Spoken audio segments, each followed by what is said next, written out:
3월 27일 말씀 묵상입니다. 오늘은 예레미야 26장 16절부터 24절까지의 말씀을 묵상하겠습니다. 예레미야는 하나님의 뜻을 전했습니다. 그렇지만 종교 지도자들과 백성들은 그를 죽이려고 했었습니다. 그는 하나님께서 자신을 보내서 하나님의 말씀을 전하게 한 것을 그들에게 말했고, 자신을 죽이면 무고한 피를 흘리게 되는 것임을 이야기했습니다. 결국 고관들과 백성들은 종교 지도자들에게 예레미야를 죽이지 말아달라고 이야기하게 되죠. 오늘 말씀을 보겠습니다. 16절 읽어보겠습니다. 고관들과 모든 백성이 제사장들과 선지자들에게 이르되 이 사람이 우리 하나님 여호와의 이름으로 우리에게 말하였으니 죽일 만한 이유가 없느니라. 사형 선고를 내려야 한다고 종교 지도자들이 말한 것과 달리 이 사람에게는 사형 선고를 내릴 수 없다고 말하고 있습니다. 왜냐하면 예레미야는 그들의 하나님 여호와가 그들에게 하는 말을 전했기 때문입니다. 여호와의 이름으로 그들에게 전하는 말, 그것에는 아무런 잘못이 없습니다.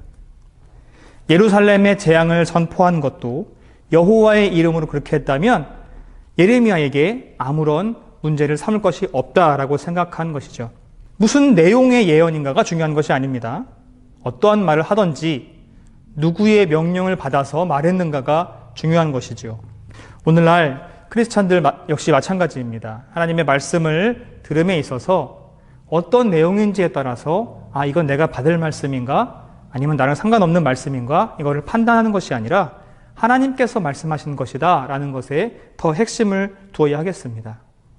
비록 내가 듣고 싶지 않은 말이라 할지라도 하나님께서 하신 말씀이다 라는 것에 초점을 두고 하나님의 말씀에 귀 기울이고 그 말씀에 순종하는 자세를 갖는 것이 크리스찬으로서 지혜로운 삶의 방식인 것 같습니다. 17절 말씀입니다. 그러자 그 지방의 장로 중 몇 사람이 일어나 백성의 온 회중에게 말하여 이르기를.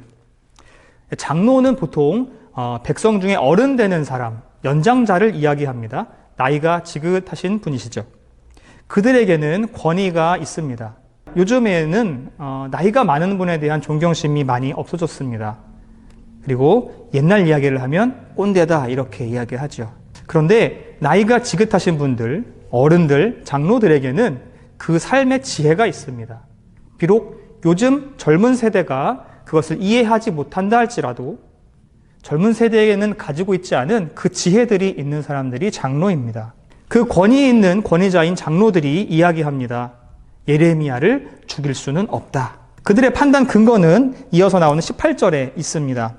18절을 읽겠습니다. 유다의 왕 히스기야 시대에 모레셋 사람 미가가 유다의 모든 백성에게 예언하여 이르되 만군의 여호와께서 이와 같이 말씀하셨느니라. 시온은 밭같이 경작지가 될 것이며 예루살렘은 돌 무더기가 되며 이 성전에 사는 산당의 숲과 같이 되리라 하였으나 100여 년 전에 히스기야 왕 시대에 모레셋 사람인 예언자 미가가 있었습니다. 그 당시 미가의 예언이 지금 예레미야의 예언과 비슷했습니다. 사람들은 그것을 이제 알게 되겠죠. 장로들은 그 옛날 이야기를 요즘 사람한테 해주는 겁니다. 젊은이들은 그 미가의 이야기를 잘 몰랐을 것입니다. 그러나 장로들은 그 이야기를 젊은 세대들한테 지혜로 전달해 줍니다. 그 미가가 한 예언의 내용은 무엇이었습니까? 시온은 밭같이 경작지가 될 것이며 예루살렘은 돌무더기가 되며 이 성전의 산당의 숲과 같이 되리라. 이것입니다. 19절입니다. 유다의 왕 히스기야와 모든 유다가 그를 죽였느냐? 히스기야가 여호와를 두려워하여 여호와께 간구하매 여호와께서 그들에게 선언한 재앙에 대하여 뜻을 돌이키지 아니하셨느냐? 우리가 이같이 하면 우리의 생명을 스스로 심히 해롭게 하는 것이니라. 핵심만 말하자면 예레미야를 죽이면 안 된다. 이런 이야기겠죠. 자, 장로들은 100년 전 미가의 예언을 기억하여서 백성들에게 말해줍니다. 그리고 그 예언을 들은 당시 히스기야 왕과 백성들의 반응도 말해줍니다. 당시에 그들은 미가를 죽이지 않았습니다. 미가도 예레미야와 마찬가지로 예루살렘에 재앙이 있을 것이다. 이렇게 예언을 했지만 그들은 미가를 죽이지 않았습니다. 그래서 지금 예레미야를 죽이려고 하는 백성들의 행동이 잘못되었다라는 것을 말하고 있는 것이죠. 장로들에게는 분명 지혜가 있는 것 같습니다. 예레미야가 비록 예루살렘의 재앙을 이야기하고 있지만 그에게 잘못이 없다는 것을 알고 있는 것 같습니다. 히스기야 왕은 미가의 예언에 따라서 여호와를 두려워하였고 여호와께 간구했습니다. 미가를 죽이려고 하지 않았습니다.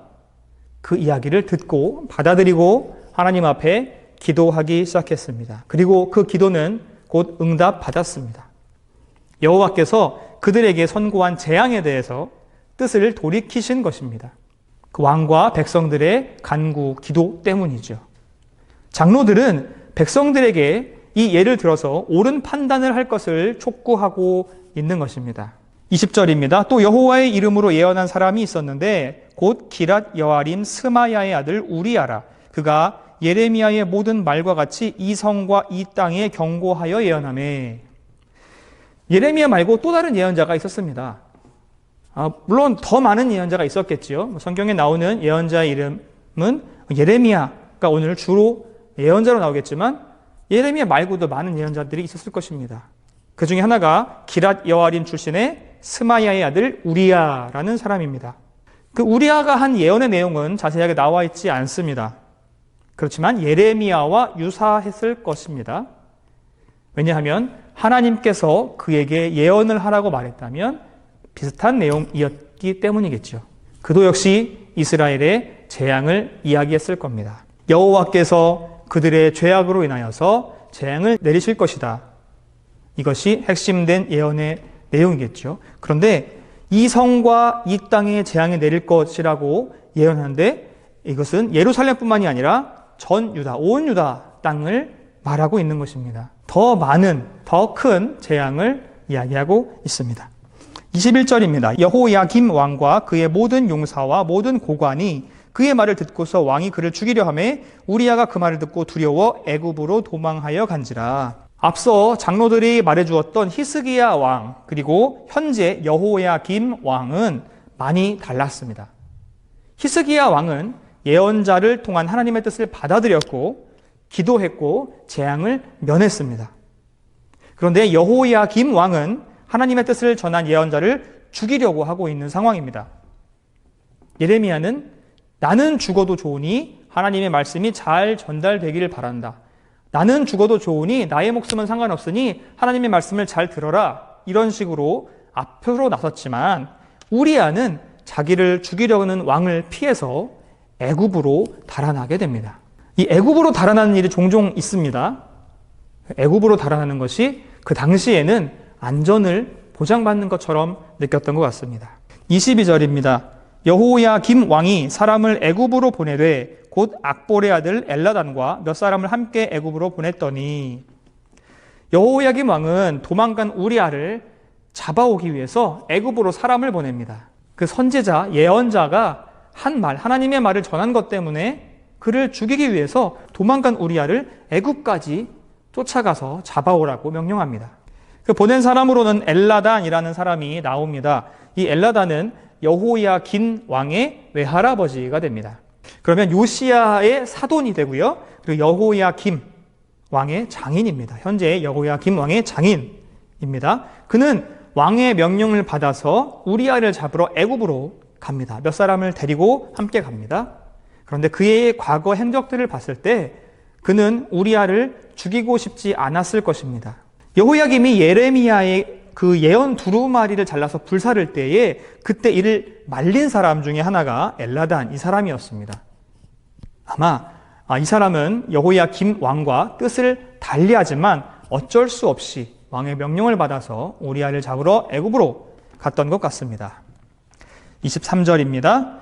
그들이 우리아를 애굽에서 연행하여 여호야김 왕에게로 그를 데려오매 왕이 칼로 그를 죽이고 그의 시체를 평민의 묘지에 던지게 하니라. 네, 안타까운 일입니다. 결국은 우리아를 애굽에서 잡아서 데리고 옵니다. 그리고 여호야김 왕 앞에 그를 내어주고 결국 왕은 그를 죽이고 말죠. 그 죽은 우리아의 시체는 어디에 장사가 되었냐면 평민의 묘지라는 곳에 던지게 했습니다. 장사를 잘 해준 것이 아니라 평민의 묘지라는 곳에 던지는데요. 요시야 왕이 그의 개혁의 일환으로 성전에 있던 아세라상을 끄집어서 기드론 시내에서 불살라서 빻아서 그 가루를 평민의 묘지에 뿌렸습니다. 아세라상을 그렇게 했었습니다. 그런데 예언자인 우리아의 시체를 오늘 여호야김 왕은 평민의 묘지에 던졌습니다. 이것은 그의 죽은 시체조차 욕되게 하겠다라는 의도입니다. 불명예스러운 것이지요. 그는 분명 하나님의 뜻을 전했지만 그는 왕에게 이렇게 수모를 당하고 비참한 최후를 맞게 됩니다. 만약에 장로들이 예레미야를 막지 않았다면, 예레미야를 죽이려 하는 것을 막지 않았다면, 그냥 놔뒀다면 아마 예레미야도 역시 우리아처럼 되었겠죠. 마지막 24절입니다. 사반의 아들 아히감의 손이 예레미야를 도와주어 그의 백성의 손에 내어주지 아니하여 죽이지 못하게 하니라. 우리아와 예레미야는 같은 내용을 이야기했습니다. 그러나 왕의 박해에서 벗어나려고 이집트로 오히려 달아난 우리아는 죽었고 당당히 앞에 남았던 그 예레미야는 살아남았습니다. 엘라다는 우리아의 죽음을 막지는 못했지만 아히감은 예레미야를 살려냅니다. 그런데 여기서 우리아가 죽고 예레미야가 살았다라는 것보다는 더 중요한 것은 무엇이냐면 예언자들을 아무리 죽이고 예언자들을 핍박하여도 예언자들을 통해서 전해진 하나님의 말씀은 결코 없어지지 않는다는 것이죠. 예언자들의 죽음을 넘어서서 하나님의 말씀은 영원히 보존되는 것입니다.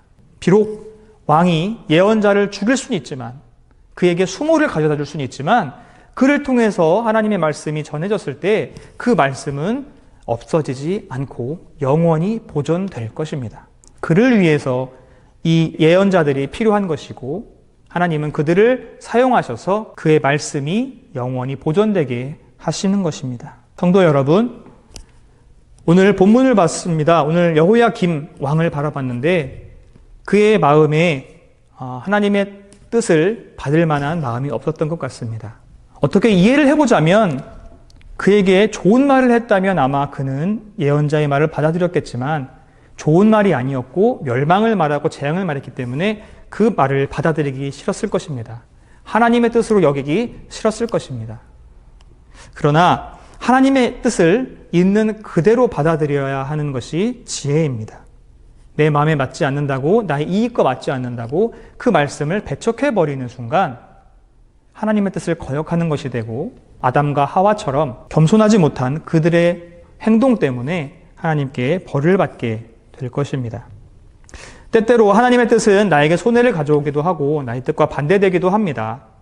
그리고 하나님의 뜻을 따르다 보면 나에게 수치가 오기도 합니다. 그러나 하나님의 뜻은 내가 판단할 것이 아닙니다. 맞는지 틀리는지, 이것을 했을 때 나에게 이익이 되는지 손해가 되는지 판단할 것이가 되지 않는다는 것입니다. 하나님의 말씀은 내가 아무리 거부하고 아닐 것이라고 하지만, 모른 척할 수 있지만 그 말씀은 영원히 보존되고 전달될 것입니다. 지금 잠시 외면한다고 하나님의 뜻이 달라지지 않습니다. 차라리 나에게 이익이 되지 않는, 나에게 매우 안 좋아 보이는 그런 하나님의 뜻이라면, 그 하나님의 말씀이 나에게 맞다면 빨리 회개하고 주님께 자비를 구하는 기도를 하는 것이 지혜로운 것일 것입니다. 예언자를 죽이는 것이 무슨 유익이 있겠습니까? 예언자를 통해서 주시는 하나님의 경고, 그 경고를 하나님을 볼 수 있는 기회로 삼으셔야 합니다. 그분 앞에 무릎 꿇는 것이 현명한 것이지요. 특히 지도자일 경우에 그렇습니다. 오늘 왕을 통하여 하나님의 말씀이 전해졌을 때 그 말씀을 잘 받아들였다면 그 예루살렘에 더 큰 은혜가 있었을지 모르겠습니다. 그러나 여호야김은 하나님의 말씀을 받아들이지 않았고 거부했고 오히려 그 말씀을 전하는 예언자들을 죽이려고 하고 있습니다. 우리의 삶에 있어서 마찬가지입니다. 내 뜻과 다른 하나님의 뜻이 주어졌을 때, 그 뜻을 마주쳤을 때 우리는 외면하고 싶고 거부하고 싶고 못 들은 척하고 싶게 됩니다. 그 뜻을 만났을 때 서슴없이 순종할 수 있는 크리스찬이 되었으면 좋겠습니다. 하나님을 아버지로 모시고 나의 왕으로 모시는 하나님의 자녀로서 하나님의 뜻이 우리에게 전해졌을 때 그 뜻을 판단하지 않고 거부하지 않고 있는 그대로 순종하며 받아들이는 하나님의 자녀로서의 삶을 살았으면 좋겠습니다. 오늘 하루도 하나님의 뜻 가운데서 하나님의 뜻을 순종하며 이루어 나가는 삶을 사시기 바랍니다. 비록 내 뜻과 다른 하나님의 뜻을 만났다면 서슴없이 하나님 앞에 무릎 꿇고 하나님 앞에 자비를 구하는, 또한 나의 죄가 드러나야 한다면 그 죄를 하나님 앞에 고백하고 용서받는, 그래서 하나님 앞에 순종하고 하나님 뜻과 함께하는 하나님 기뻐하시는 삶을 사시길 주님의 이름으로 축복합니다.